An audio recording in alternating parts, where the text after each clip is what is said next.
Hello, a very warm welcome to the program and many thanks for joining us again. People, politics and power. I am Imonia Marire. Of course, the program focuses attention on contemporary issues in development in Nigeria and around the world. On this edition, we shall look at some of the bills currently before Nigeria's National Assembly seeking to amend or alter some provisions of the 1999 Constitution. Last week, the House of Representatives passed 113 constitution amendment bills in a space of about 72 hours. Indeed, those bills touched on everything from the devolution of power, judicial reforms, to creation of states and inclusive government. Well, we shall in particular be setting our sights on some of the bills that have indeed been passed by the Assembly in its effort at altering the Nigerian 1999 Constitution. Now, if it becomes successful, it will be the 6th alteration of the Constitution. Recall that in 2023, there was the 5th alteration of the Constitution. Now, among the many bills that are on the table at the moment is a bill which seeks to set an age limit of 60 years for presidential, governorship, and deputy governorship candidates for election into those offices. The same bill, which has passed the second reading in the House, also seeks to prescribe a higher educational qualification for aspirants to the office of the president, different from what the Constitution currently stipulates. It says, and I quote, "A person shall be qualified for election to the office of the president if he has been educated up to at least university level and has earned a bachelor's degree in his chosen field of study." Now, critics of these proposed changes argue that the provisions are anti-democratic, restrictive, arbitrary, exclusionary, and will shrink the leadership, the democratic space for governance, and that it should be all about competence, integrity, vision, and capacity of the individuals, and not necessarily about the age and educational qualifications of those who seek office. Another of the bills also seeks to remove immunity for the vice president and deputy governors. Now, yet another contentious proposal in the amendment bills is that which seeks to have all elections conducted on the same day rather than being staggered over a period of time, as is the case now. Concerns have been raised about the feasibility of such a proposal, given the nation's logistics underdevelopment and inadequacies. But are these the most critical and urgent issues in the country's constitutional development trajectory? Or are the proponents of the bills simply seeking political relevance and visibility? What about the speed with which the lawmakers have been considering these bills and passing them on for a second or even third reading in the House? And are these bills products of well thought out deliberations, or are they just being proposed for political horse trading? These are the issues that we will be looking at on the program today, and I will have joining me very shortly 3 lawyers who will, as it were, be giving their perspectives to some of these bills and how they will pan out in the effort at altering the 1999 Constitution again for the 6th time since it was adopted in 1999. Stay with us. When we return from this short break, we'll meet our guest analysts. Our dream, the Nigeria we need, is the united, indissoluble, and cohesive Nigeria which guarantees equity, fairness, justice, and prosperity for its citizens. That is our focus on people, politics, and power. It is fresh, insightful, impactful. It's a must watch. People, politics, and power on AIT. The Nigeria of our dream, the Nigeria we need, is the united, indissoluble, and cohesive Nigeria which guarantees equity, fairness, justice, and prosperity for its citizens. That is our focus on people, politics, and power. It is fresh, insightful, impactful. It's a must watch. People, politics, and power on AIT. All right, thank you so much for staying with us. Let's get started now. And we are joined from Lagos by Mr. Godi Uwazurike, who is a lawyer. He's not just a lawyer, he's the president of a credibility group and was a member of the 2014 National Conference. Thank you so much, Mr. Uwazurike, for finding time to join us. Right, Mr. Uwazurike is joining us from Lagos. And we'll also be joined here in the studio in a short while by Mr. Riwan Okpanachi, who is a lawyer, and hopefully we should also be joined by Mr. Victor Okpatola, another lawyer. Mr. Uwazurike, thank you so much for finding time to join us. I hope you can hear us now. It's very faint, but let's try again. All right, please, just go ahead and speak up. I can hear you now. All right, thank you so much. I said hello, everybody, greetings. Thank you so much, Mr. Uwazurike. So we are again on the top of amending the 1999 Constitution. And if this one sails through, it will be the 6th alteration of the 1999 Constitution. Do you think that we are moving too fast or too slow in the process of amending or altering the Constitution? First of all, there is no need for this kind of instruction. Secondly, we're talking of removal of immunity. I'm glad the House of Reps dropped it because it had no chance at all. Besides, how can you give governor the president almighty power that he will do what he has done in the state? As a governor or vice president is supposed to say you're under arrest. So there are many things we need to do. One is to reorganize the government. And when you reorganize the government, think of one thing: free education for everybody. An educated citizenry is a big plus for the government. We are talking of independent National Electoral Commission. Presently, it's not independent. Because of the way the chairman is appointed, he is beholden to the president. If he needs money, he goes to the president. If he wants to sleep well, he sleeps well because the president gave him a smile. So when you do that, then you look at the judiciary. Yes, I'm a lawyer, but there are many things coming out of our judiciary that actually make me wonder. If somebody wants to challenge you in any action, all you have to say is go to court. In simple language, it means you won't get justice. And believe you me, judiciary needs surgical overhaul. So when you're amending the Constitution, remember that the powers of the states have to be increased, powers of the center must be reduced. As it is, our federal government is overloaded. What's their business with water resources, with boreholes? So we have to be serious in this country as we are amending for the 6th time. We can even go the whole hog and make the National Assembly part-time National Assembly. As it is, most of them, sorry to say it, don't know why they're there. They're just there sitting, warming up the seat. So when you ask for accountability, they will arrest you, police. When you write something and I challenge my senator, they'll go and do this. The next thing is police to be at my door.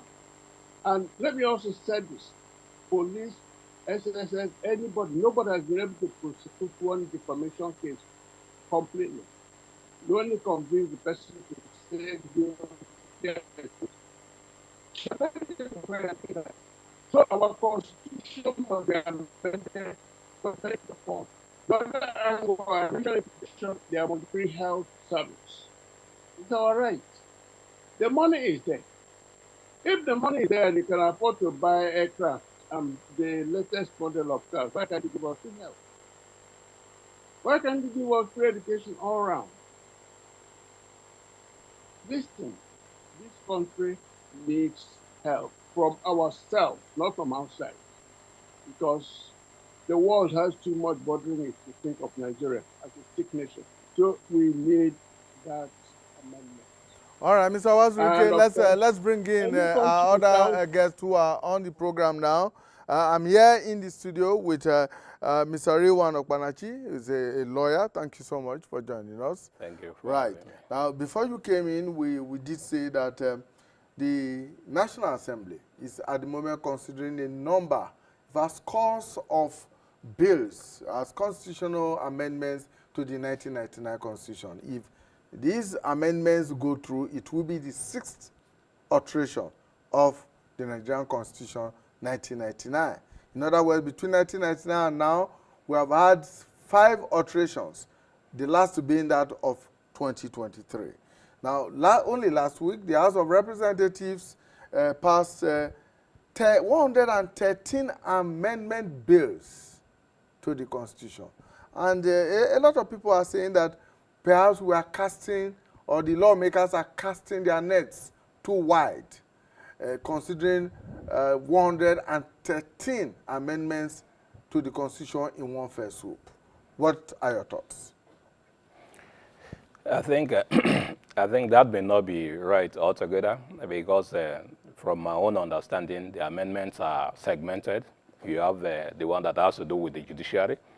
You have to do the one that has to do with the electoral process. You have the one that has to do with the legislative arm itself, and so on and so forth. And from our previous experience, you come to realize that each bill is independent in the event that the president wants to accept one and reject the other.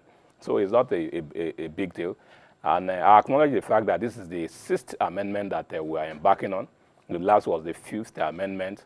But the question you ask yourself is whether we have been able to achieve anything tangible from the previous amendments. If not, then we should expect that we're not going to achieve anything serious from this amendment too. And why am I saying so? It's because the fundamentals have not been addressed. When you want to, the constitutional amendment is to entrench democracy. It's to entrench rule of law. But the question you ask yourself, do we really have the democracy that we are attempting to entrench? Until that question is answered, and that problem is resolved, whatever amendment you are backing on will not yield the desired result. For instance, the hallmark of every democracy is rule of law, respect for fundamental human rights. But you know, between me and you, we know that these things are not being accorded the pride of place under our Constitution, and by virtue of the act and actions of the people that are managing and driving the Constitution. I listened to my brother who just spoke. He's talking about defamation of character. In Nigeria, everything has been reduced to criminality. Even to talk is a crime now. So, and you can't be talking about fundamental human rights without discussing right to free speech. People must have right to air their view. And if governments, if anybody feels offended that one has said anything defamation, we have civil law. Allow civil law to take its course, not to use criminal law to gag people and to prevent people from expressing themselves and venting their anger. People must be allowed to express themselves. So until we come to realize that then there's no difference between this democracy we are practicing and the military system of government, where people are gagged and are not allowed to express themselves. Then when you talk about rule of law, there's no democracy without rule of law. Rule of law is a doctrine that emphasizes the supremacy of the law. Any society where the law is not supreme, where you have some human beings that are above the law, that society can never grow. Because there's no serious businessman, there's no serious government that will take any nation, any society that is not observing rule of law seriously. Because when an investor wants to come into your country, they want to be sure that the legal regime of that country is enough to protect them. They know that their investment can be secured and protected within the legal regime of that country. They know that everybody, including government in that country, is subject to the law of that country. But in a situation whereby the National Assembly that is embarking on this constitutional amendment does not believe and practice the rule of law that we're talking about, what are we talking about? If, for instance, there's a judgment of, appellate, we have the plethora of judgment of appellate courts that the National Assembly cannot suspend its member, either member of National House of Reps or Senate. But you see this National Assembly throwing, ignoring the rule of law, ignoring court judgment, and suspending Senator Natasha. Is that rule of law? Those are issues that we will come to later on. But first, let's look at the whole process of amending the Constitution. We must also appreciate, I'm not a lawyer, but we must also appreciate the fact that there are three arms of government, and those three arms of government, as much as they are interdependent on each other, also have very strict rules as to who does what and who can interfere in what. But my concern now is the speed of the process.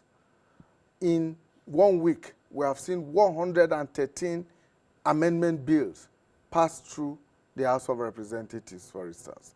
And some people are saying, did much thought and much research go into these bills before they were passed on for second reading? Is there any input from outside of the parliament for these bills to pass through the process they have gone through? I don't see anything wrong with the speed. It's because we are used to things being done slowly in this country, and we have been able to make things so difficult and somehow in this country that we believe that it will take even an effort to have a constitutional amendment. It's something that can be done in weeks. But the fact remains that we have not even gotten to the point where public input will be required. This is second reading. Before the third reading, there will be, public hearing, either in Abuja here or across the states or geopolitical zones, as used to be the tradition. There will be room for people to make contributions. And most of the things that are subject of this amendment are things that have been on national burner. Some of the things were things that were discussed at the conference, the national conference organized by President Goodluck Jonathan. Most of the things are things that articles have been written on, discussions have been going on it, so they are nothing new to us. But the question is, are they sincere with this constitutional amendment that they are backing on?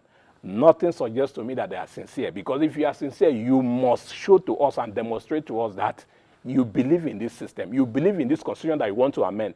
The constitution that you want to amend limits your power in certain areas. When it suits you, refuse to respect it. But so what is the essence of the amendment? Then you don't even believe in the constitution in the first place. Is the amendment meant for only the legislature? It's definitely not meant for only the legislature. So the amendment is of the constitution is something that touches the lives of every Nigerian. Of course, I agree with you. But it is the legislation that will drive the amendment. It is the legislation that will drive the amendment. What is the assurance that this amendment you are embarking on will work? The pointer to it is the fidelity of the National Assembly to the Constitution itself.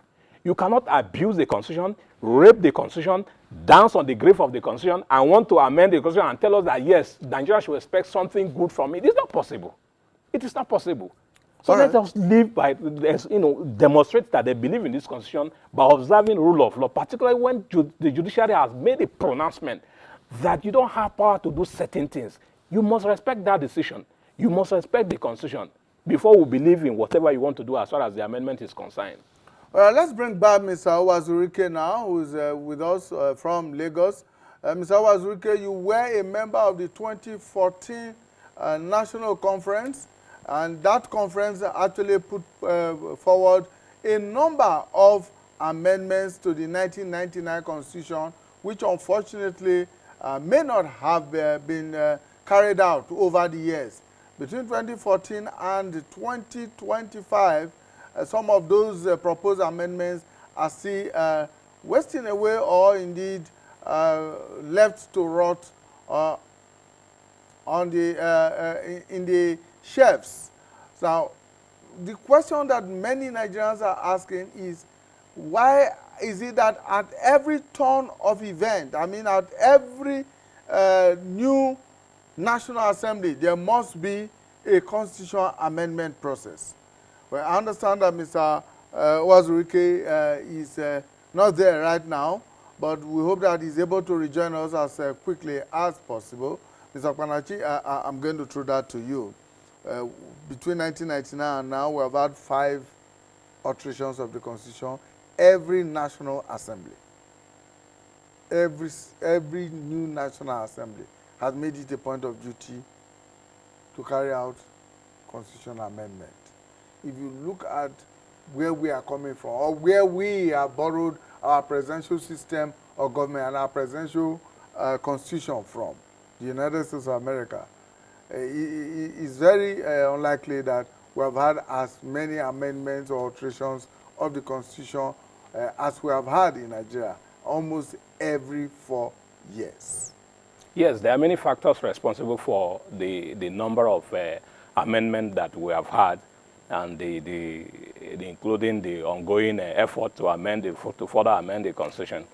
Unlike other countries, for instance, in Ghana, our neighboring country here, their Constitution was made in 1992, and the only amendment it has undergone was 1996. Since then, there will be an argument there, forth and back as relates to the need to amend the Constitution, and the effort is still going on. But in our own case, we have every regime trying to amend the Constitution, every National Assembly regime trying to amend the Constitution. The first thing that is driving them is the financial gain. That is the most important factor, because every democratic dispensation, there is a humongous amount of money voted for constitutional amendment process. And they have to exhaust that money at all cost, whether there is need for amendment or not. That is the first driving factor, is that there must be budget for this, and this budget must be utilized. And the only way you can utilize is to organize anything that seems to be an amendment process, to justify, to retire the money. That is one. The second thing is that we are in a state of quagmire. We are in a state of confusion as far as Nigeria is concerned. You cannot say for sure. When I was growing up, when you heard that this is National Assembly, you know what they can do. When you heard that it's the Supreme Court or a court has passed, giving a decision on any issue, you can rely on it to advise your client to do anything. But that era has gone. That era has gone. So even as much as we know that the amendment process that is going on is being driven by the need to make money out of it, which is obvious and clear, we must also come to appreciate that truly there is need to amend certain parts of our Constitution, particularly as it relates to do with the electoral process in this country. The reason is that the judiciary, though, is not empowered to make legislation, but in every society where rule of law is at its peak, there must be confrontation or conflict between the judiciary and the legislature in terms of, judicial intervention in certain issues. In some countries, the judiciary is being accused of legislative or suppression of legislative powers, whatever, because the judiciary is the last hope of the common man, and the judiciary must be seen to intervene in every situation for every litigant to have justice. In the old era, when you come to a common law and your grievances cannot be accommodated by the royal writ, there is no solution for you, until equity set in. And the principle is that the court cannot afford to tell a litigant, go back, there is no justice for you. Therefore, one way or the other, the court must be ready to provide justice within the ambit of the law. We must find a way of ensuring that the society has the justice that it requires. For instance, now, when the Supreme Court gave the judgment in Hope Uzodinma, accepting the election results that were tendered by one police officer, results coming from various polling units, collated by one police officer and tendered, there was jubilation across the country. That yes, the era where people are afraid of going to court, that because when your results are tendered and you don't have the ability to call polling unit agents from all the polling units or call INEC officials from all the polling unit, your result will be deemed dumped on the court, that era has gone. That the Supreme Court has, taken a new dimension whereby credence is being given to documents that are tendered by one person, even though the person is not the maker, and from all the polling units. But subsequent decisions of the court has, thrown us in a state of confusion. Now we are back to the era of dumping of electoral documents. So there is need for legislative intervention for us to have a headway. Even though there was such intervention in the last amendment of the Electoral Act, but from the decisions that are coming out of our court, there is still need for them to state it black and white. Let us look at those decisions, review them, and see how we can have legislative intervention. Because from the attitude of our court, it is now clear that until the legislature intervene and spell this thing white and black and white, they are helpless. And there's need for a legislative intervention for them to be heard. So I can tell you that, yes, there is need for constitutional amendment on certain issues, but the first thing and the most important driving factor is the money in the process, is the money to be made from the process. That I must be sincere with you. I must be sincere with you. And my fear with this constitutional amendment is that, unlike in the previous government or previous regime, you see, the legislature were so free to do whatever they want, to pass any law they want, and the executive will, assent to it when need be. But I want to encourage this National Assembly not to take for granted this particular government. This particular government, the president is very much interested in what goes on in every arm of government, As it should be. particularly in the legislature. The government, the president is completely in charge everywhere. Therefore, they must ensure that this amendment they are embarking on aligns with the vision of the president. Otherwise, we are wasting our money and wasting our time and wasting our resources. Because I can assure you that. Because the body language of the president has shown that he's in charge everywhere. The body language has shown that he has his vision for the country. Right or wrong, he has his vision for the country. And there's no need embarking on any constitutional amendment. One will know from the beginning that this is who we are dealing with. So they must sit down, advise themselves. And is there anything to indicate that the president might not be in tune with the National Assembly in these proposed amendments? I cannot say so. Exactly. I cannot say so. But I want to, my own advice is that to avoid wasting taxpayers' money, to avoid wasting our time, energy, and resources, let us ensure that what we are doing tallies or agrees with the vision of Mr. President, because that is the situation. That is obviously the situation. It's no longer what the National Assembly wants. It's no longer what Nigerians want, but it's what Nigerians want as reflected in the vision of the president, whether it is right or wrong. So in dealing with this particular president, who is very much interested and aware of whatever that is going on under his government, this National Assembly must align with the vision of the president and not jettison the views and the interests of Nigerians. But I'm saying it most importantly because there's no point embarking on what at the end of the day will turn out to be a jamboree. All right, let's go to some of the specifics, some of the specific bills that have been considered and passed for second reading. The first one, or one of them, is the one that seeks to prescribe an age limit for running for office of the president or of governor of a state, which is 60 years. Contrary to what the 1999 Constitution provides.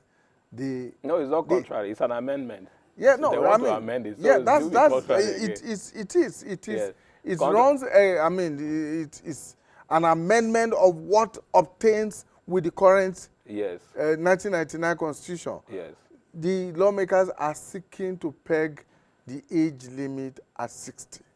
Now, you asked me a question before now, whether there's any indication that the president may likely not accede to the constitutional amendment that they are embarking on.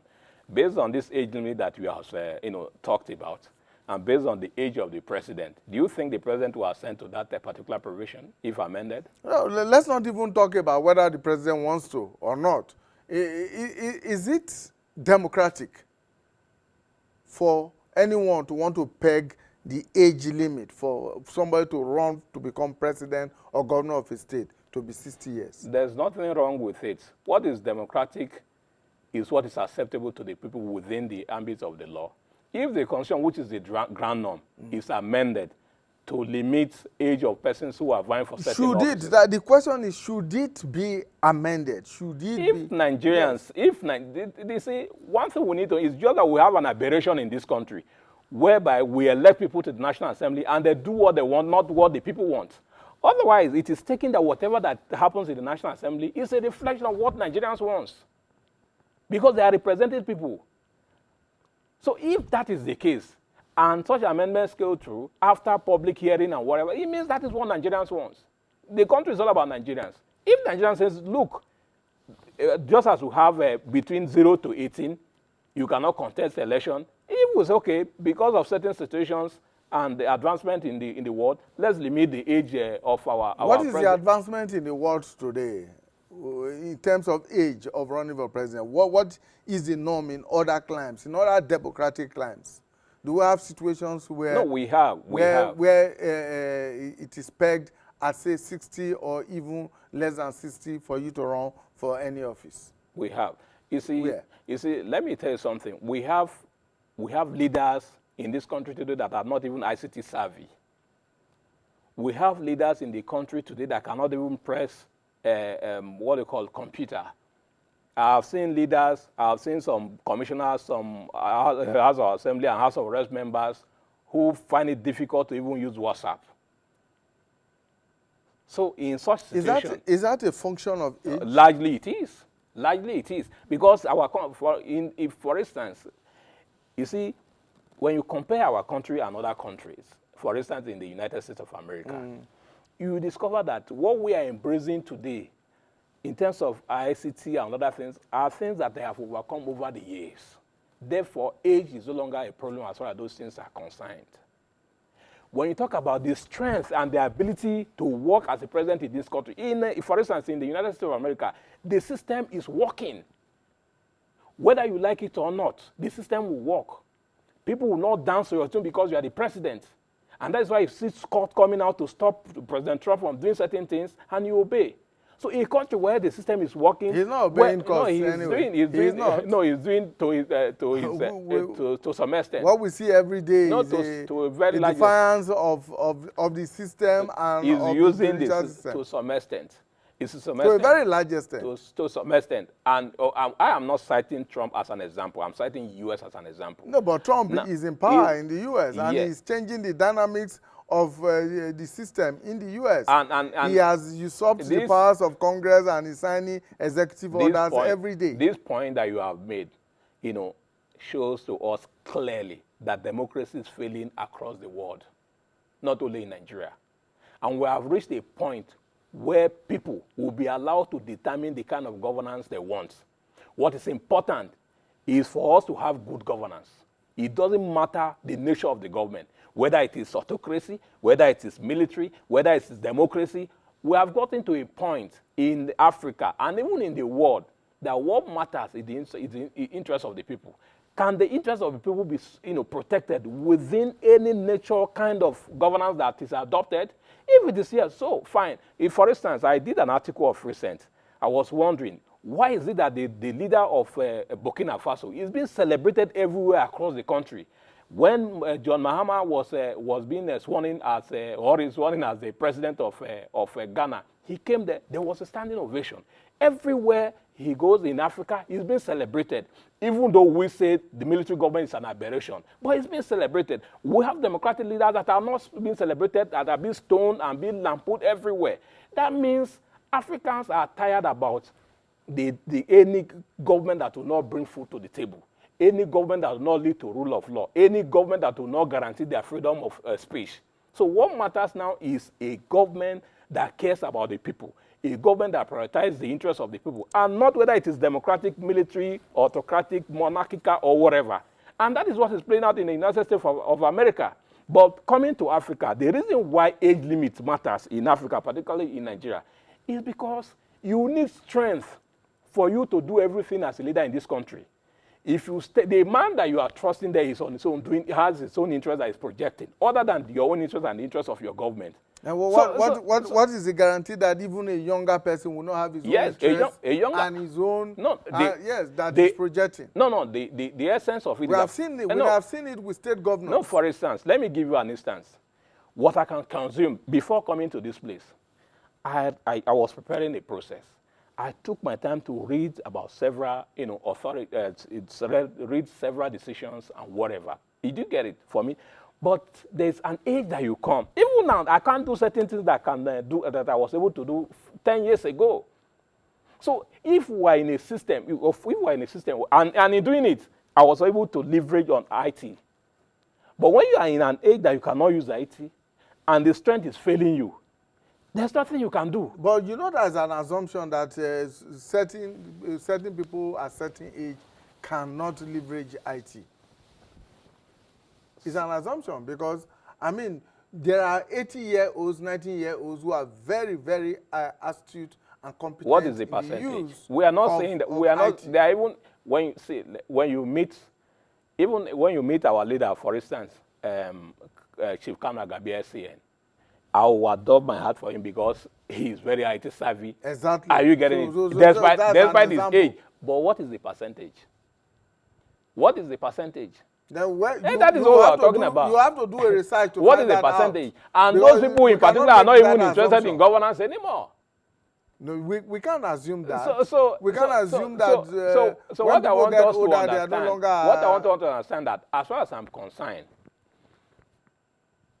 age limit. If Nigerians says we want to peg out the age limit, if Nigerians want, but yes, it's not what I want. Yes, this is coming from lawmakers who are putting this bill forward. Who are representing Nigerians. Who supposedly representing Nigerians. Thank you for like you said before. Yes, sir. Yes, because what is the guarantee that they have consulted their constituents in putting forward this bill? What is the guarantee that it is not for selfish purposes that they are proposing this bill?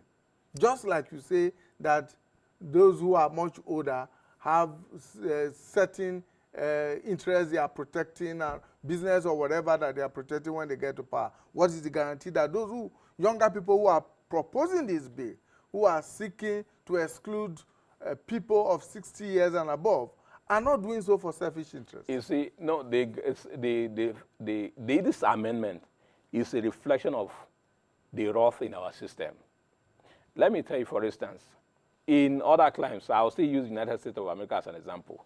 They have a very sound health sector, whereby even when you are 70, you are still strong because your health history is healthy. But in Nigeria, where we have a very dilapidated, very decayed health sector, even at 40, at 50, you cannot vouch for your strength. So is the solution to exclude people of that age? Or is it to fix the health system? No, I'm only trying to be a devil's advocate in the circumstance. I don't know their reasons, but we are trying to discuss what may have possibly influenced their decision and whether that decision is just or not. But on the whole, we have agreed that if it is what Nigeria wants, then good and fine. Otherwise, they should allow the status quo to remain. But I'm also trying to tell you that, one, it's possible that they're looking at the issue of health factor that has to do with age. They are looking at the ICT that we talked about that has to do with age. And there are other factors that time may not permit us to discuss. Is it democratic to exclude a certain certain age bracket of people from participation in a democratic The lens process? with which you determine whether something is democratic or not is the ground norm, is the constitution, and that is what they want to amend. That's the point. That is what they want to amend. So if it is successfully amended, that means it is democratic. I'm not talking about the amendment, the process to that amendment is what I'm talking about now. If you are excluded from a process because you feel, or somebody feels that you are either too young or too old to be part of a process, is that democratic? If it is amended, it is democratic. If it is amended, but we are looking at the process to that amendment. Now, let me ask a question, sir. You know, between you and I, that we have age 17 that are graduates in this country now. Yes. We have age 17 that can do things better than even age 30, 40 now. Is it democratic that they are eliminated or prevented from contesting for any office in this country? The age the prescribed age is 18 for maturity. And That's a universally so accepted. what is the mischief? That's universally accepted. Yeah, there's a yes. mischief. There's a mischief that's, you know. It's not a mischief. No. It's a universally accepted concept. Lack of maturity is a mischief. To ensure that we have people that are mature in the system, that is why that age limit is there. Now, if an age limit for presidency or any other office is introduced, there must be a mischief that it is meant to cure. And if it is allowed, like that's why I said you can't take this thing from Nigerians. If this is what Nigerians want, it's just that we have people that are representing themselves and not Nigerians. They are representing themselves and their office and maybe their immediate family. And that is why you see that what they do, what they say. Maybe in maybe 20 or 25 years' time, you may attain the age of 60. Yes. If you are not even closer there now.